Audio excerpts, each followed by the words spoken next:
ತಗೊಂಡು ಕೆಂಪಾಗಿ ಹುರಿದುಕೊಳ್ಳಬೇಕು. ಇವತ್ತು ನಾನು ಮಾಡಿ ತೋರಿಸ್ತಾ ಇರೋದು ಸಜ್ಜಿಗೆ ಹೋಳಿಗೆ.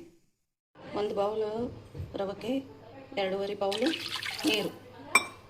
ನೀವು ಯಾವುದರಲ್ಲಿ ಅಳತೆ ತೊಗೊಂಡಿರ್ತೀರಿ ಅದೇ ಅಳತೆಯಲ್ಲಿ 2.5 ಬೌಲು ಹಾಕಿಕೊಳ್ಳಬೇಕು. ಹಾಕಿ ಹೆಸರು ತರಿಸಬೇಕು. ಹೆಸರಿನಲ್ಲಿ ಅದಕ್ಕೆ ಪುಡಿ ಕೂಡ ಹಾಕಿ. ಯಾವ ಬೌಲಲ್ಲಿ ರವಾವನ್ನು ಅಳತೆ ತೊಗೊಂಡಿರ್ತೀರಲ್ಲ ಅದೇ ಅಳತೆಯಾಗಿ ಬೆಲ್ಲವನ್ನು ಕೂಡ ಹೆಸರಿನಲ್ಲಿ ಹಾಕಿ.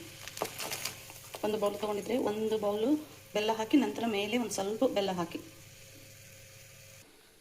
ಬೆಲ್ಲ ಕರಗುವವರೆಗೆ ಕುದಿಸಿ. ನೀರನ್ನು ಕುದಿಸ್ತಾ ಇರಿ. ಬೆಲ್ಲ ಎಲ್ಲ ಕರಗಿದ ನಂತರ ರವವನ್ನು ಹಾಕಿ ತಿರುಗಬೇಕು. ಇನ್ನು ರವೆ ಹಾಕಿ ಎಲ್ಲ ರವವನ್ನು ಹಾಕಿ ಚೆನ್ನಾಗಿ ತಿರುಗಿ.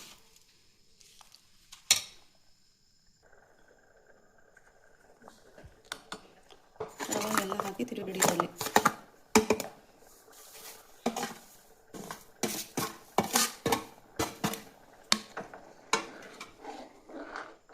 ಇದು ಗಟ್ಟಿ ಆಗುವವರೆಗೆ ಬಿಡಿ.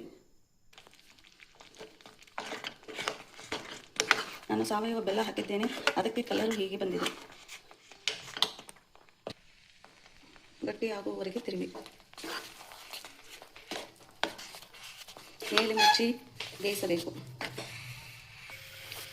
ಸಜ್ಜಿಗೆ ಹೋಳಿಗೆಗೆ ಹೂರಣ ರೆಡಿಯಾಗಿದೆ. ಈಗ ನೋಡಿ ಇಷ್ಟು ಗಟ್ಟಿಯಾಗಿ ಇರಬೇಕು. ಇದು ಆರಬೇಕು. ಆರಿದ ನಂತರ ಹೋಳಿಗೆ ಮಾಡಬಹುದು. ಸಜ್ಜಿಗೆ ಹೋಳಿಗೆದು ಹೂರಣ ಹೀಗೆ ಆಗಬೇಕು. ಕೈಗೆ ಹತ್ತಿಕೊಳ್ಳಬಾರದು.